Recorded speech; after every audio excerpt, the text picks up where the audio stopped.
Dober dan od srede do srede, kolega Markeš. Živijo, sem lep pozdrav, pa tebi tudi. Ja.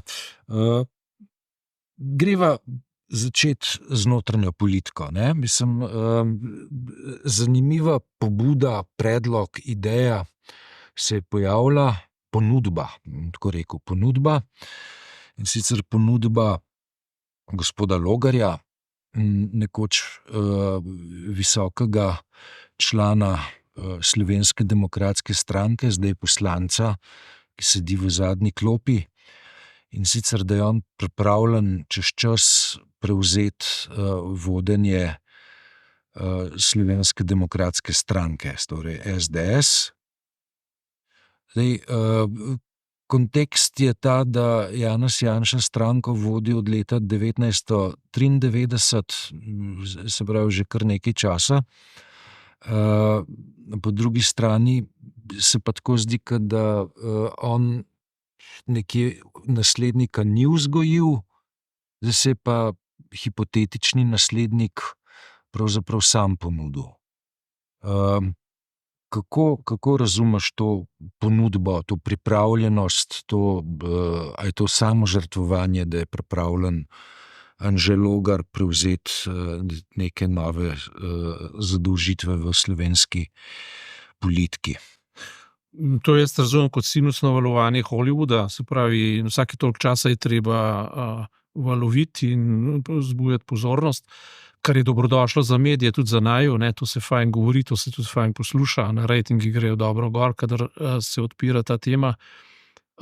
Drugače pa to me pa izjemno čudi, kako ljudje ne znajo v izhodišču videti te igre, ki je ostala enaka, nespremenjena, večna. In če Janez Janša pač prevzel nekoč stranko, to je bilo na začetku sveta, takrat zemlje še ni bilo, takrat je Bog ustvaril svet, Bog je pa bil Janša, in tako bo do konca sveta, praktično do apokalipse, do Janezovega razodetja. In tu za Logarja ne bo mesta drugačnega kot pač takega, da bo pač valovil in vzbujal pozornost na način, ki je dogovorjen. In ta način je spet dogovorjen. Pri tem vztrajam, tako kot sem prvič izrekel, tudi zdaj in bom tudi zadnjič izrekel. Nikoli me ne bodo prepričali, da bi tako izpraznjen lik, kot je Logar, tako puhal v političnih tezah, hkrati pa tako spreten v retoriki, lahko bil kaj drugega kot čisti dogovor z Janezom Janšo. On je bil tako, kot sem razumel, še kar grobo zavrnjen. Nisem tako videl, da bi bil grobo zavrnjen. Se pravi, jaz sem nasprotno videl, jaz sem videl, da bi bil zelo nežno zavrnjen. Je spet stresni test, tako rekoč test za COVID, požar, se pravi, ko bo dobil popolne diskvalifikacije, medijske asesinacije in pa najbolj nizke udarce iz pljuvalnika SDS-ja, skratka iz tega podzemlja internetnega, takrat bom pa verjel. Do zdaj se ni zgodilo še nič. Človek ni bil napaden, je nežno obravnavan, nikoli, mislim, potem primitivci se ne sprožajo, ne bevskajo, ne govorijo slabšanih besed o njemu in njegovi družini, ne govorijo negativnih in pa brutalnih besed iz besednjaka, ki pritiče pač trolov. Nič od tega se ni zgodilo, se pravi, ne verjame nič.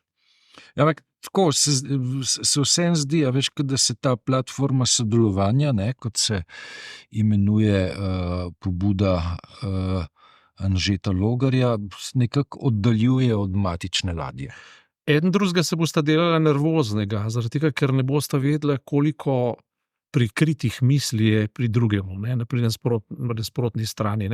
Janša bo vedno prestrašen od dejstva, da bi ga Logar lahko na nek način preskočil. Preskoči ga takoj lahko, problem je samo v tem, ali je realno zmagati, ampak ali bi ga lahko onemogočil oziroma dal v oklepaj, Logar bo pa vedno živel v strahu, da ga bo Janša enkrat brutalno odpisal.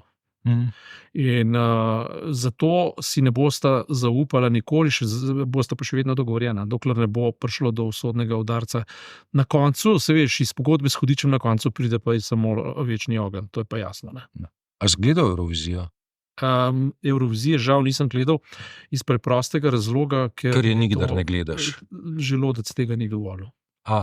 Ampak moram pa reči nekaj, ne, sem pa preučeval tezo, ali gre za politično, se pravi, politični šov, ali gre za politično dogajanje ali ne politično dogajanje. In zato sem si post festum ogledal 3 pesmi oziroma 3 nastope. Eden je bil izraelski, drugi je bil ta švicarski, Memo, ne, mislim, da je Nemo, in tretji je bil se pravi hrvaški, to je pa Tigi nekaj. Tigi lezanja. Lezanja, skratka lezanja. Ne.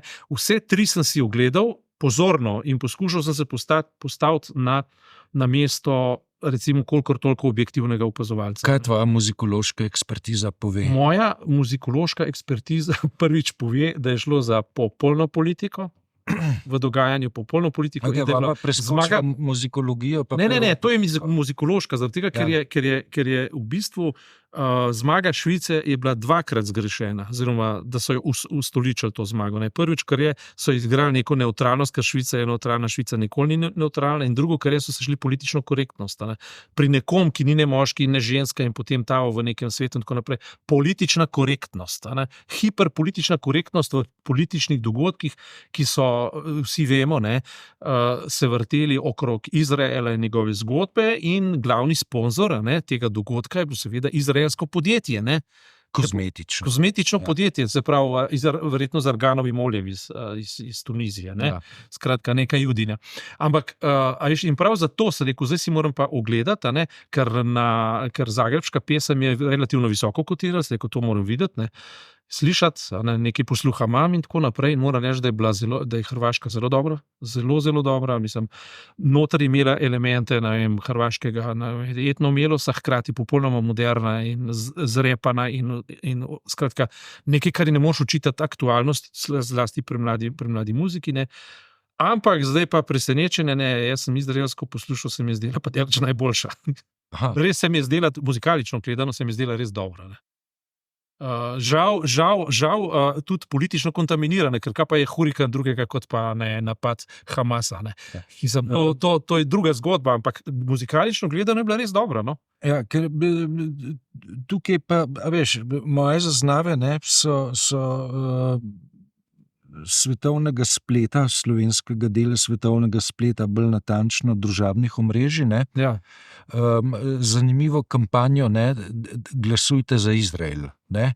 In ta kampanja Glasujte za Izrael je potem v resnici pripeljala do tega, da je slovenski Vox Populi Izraelu namenil 10 točk, 12 točk je šlo drugem, ne, ampak tako, ne, se pravi, iz Republike Slovenije je glas strokovne žirije Izraelu namenil 0 točk, Vox Populi pa je postavil na drugo stopničko zmagovalnega odra.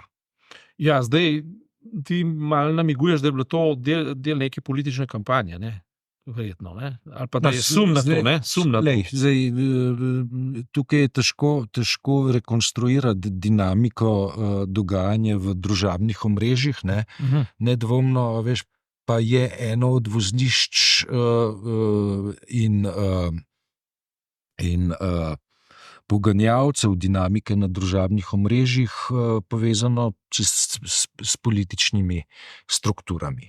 Veš, in to je problem, ne? Ker čez te politične strukture pride resnica, čez njihove usta pride resnica, postane laž. Ne? To smo videli pri Garaži slavnih, pri Baričeviču. Ne? Vse, kar je bilo menda res, ne, je postalo laž, zato ker je šlo čez napačne usta, kot očitek skozi napačna usta. In če je bilo tukaj to, če govorimo, ne, potem bi se ne državi Izrael se krivica zgoditi ne more, ker je to krivična država, ampak pevki se lahko v tem primeru zgodila krivica. Jaz osebno javno povem, da mi je bila pesem izjemno všeč in tudi njena interpretacija, in mislim, da je bila pevsko zelo vešča, tudi naša pevka je pevsko zelo vešča, se menda poje tudi za opero in tako naprej. Ne.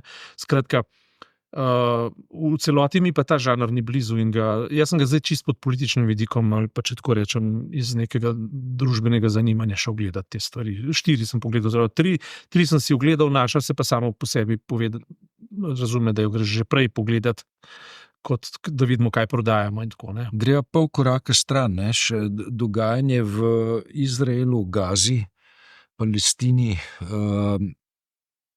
je iz tedna v teden bolj grozljivo.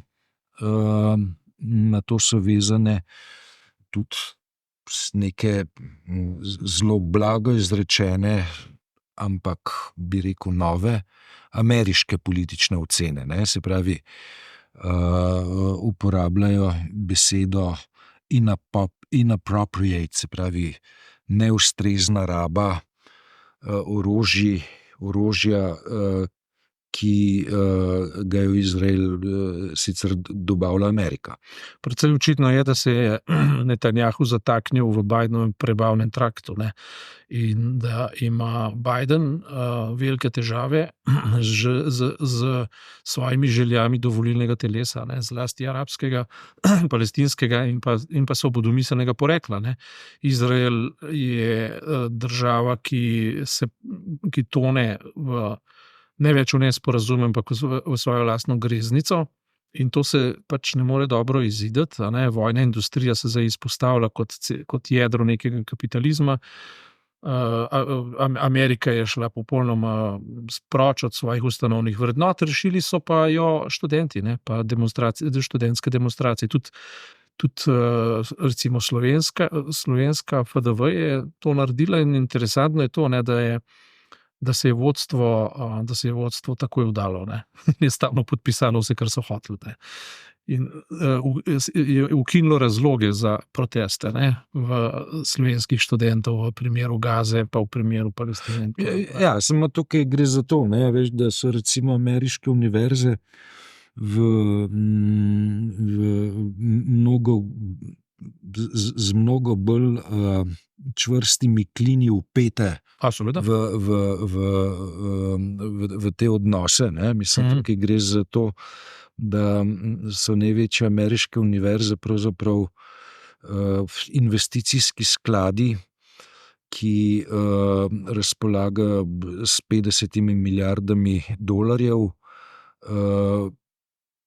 Pri teh investicijskih skladih, ne, je pa ta fina okoliščina, da ker gre za sklade univerz, so povezani z davčnimi olajšavami, ne. Pri taki kapitalski uteži, ne, so pa rektorati zelo v težavah, kaj ne naredijo, ne.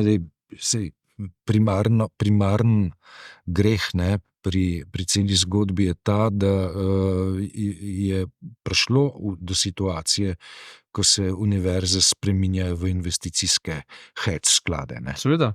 In podoba sveta se zdaj pač nekako na novo postavlja ravnotežje čez vatle kapitalizma. Tudi recimo vojna v Ukrajini dobiva neke nove drugačne razsežnosti, ne, se praktično kot vojna že vpenja v prihodno podobo ruske ekonomije, ne. To je interesantno, ne. Obrambni minister prihaja iz konec koncev ekonomskih vrst. Tako, ne, kar pomeni, ne, da bodo ekonomijo prestrukturirali tako, da bodo postali v bistvu ekonomija izdelave in pa inovacije na področju orožja. Tudi če se vojna konča, ne, in tudi Zelenski te dni je zelo nekako slabe volje in se v bistvu nezadovoljen s tem, ne, ker neke ozemlja zgubljajo zdaj, ne.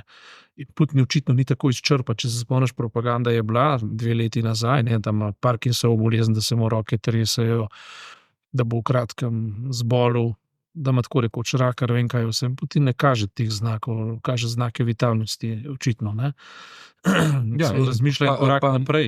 Pa ambicije, da pelje še zelo dolgo časa prebojeni imperij naprej, ne. Ja.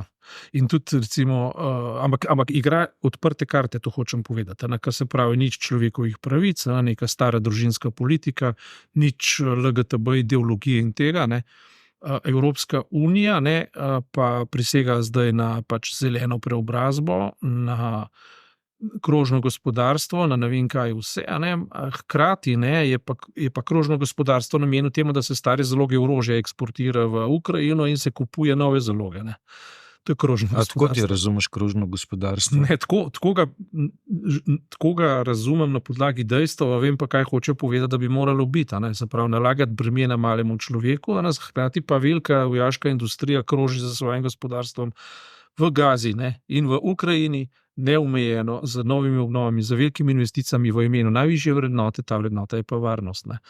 Mislim, Evropa na ta način, zdaj smo namreč že koliko 5. dan, ne, smo zdaj že v kampanji, ne, evropski kampanji za evropske volitve. Tako je, s tem bova tudi končala. Mislim, kaj prinaša tale kampanja za evropske volitve? Ja, jaz mislim, da visoke plače tistim, ki bodo izvoljeni za začetek, ne.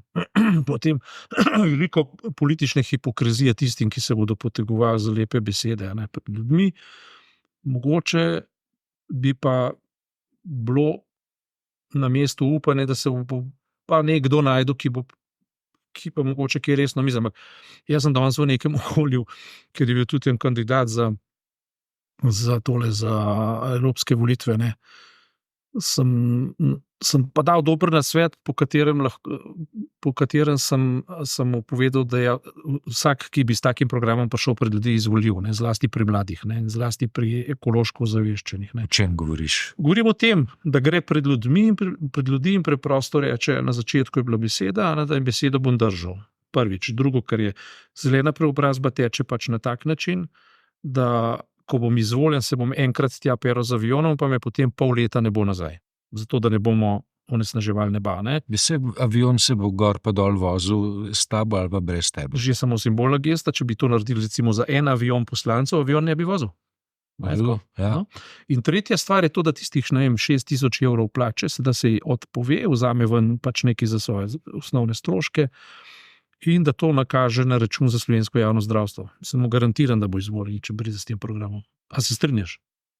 Ne vem, mislim, jaz znam brati številke, ne znam pa planirati volilne kampanje. Jaz pa znam, vidiš, zato se ne bom dal najet, ker bi se potem moral dati tudi plačati. Si zdaj svoje domislice tlele frcno v občestvo. V občestvo sem frcno, zaradi tega, ker toliko poznam mlade ljudi, da vem, da znajo prepoznati nekoga, ki blefira, nekoga, ki govori iz sebe resnico, kot jo razume, ne. To vem, ne? In glaven problem slovenskih situacij je to, da je utrujena politična sredina, ki ne govori nič več resničnega, ne govori nič več, kar bi se ljudi dotaknilo, in nič več, kar bi imelo neko relevanco. Če je vse skupaj samo sebi namen, kaj ljudje naredijo? Grejo v volilno abstinenco. Kdo pa gre voliti potem, ne? Je tisti, ki ga zna zaposliti, tako imenovano podzemlje internetno, ne? Tisti bodo pa šli voliti. In po celi Evropi se desnica odziguje na ta način. In bo prišla naprej. In bo paradoks, da bo Evropa sestavljena iz evroskeptikov in tistih, ki bi Evropo razstavili, hkrati je pa ne bodo razstavili, zato ker je točno vejo, da je njihova najboljša finančna varovalka, sicer bodo pa propadli. In smo spet v teh paradoksih in znotraj tega se bodo pač morali razviti nove ideologije. Ne? Dobro, kolega Markeš, s čim bo naslednji teden šla pred občinstvo? Kdo bi vedel?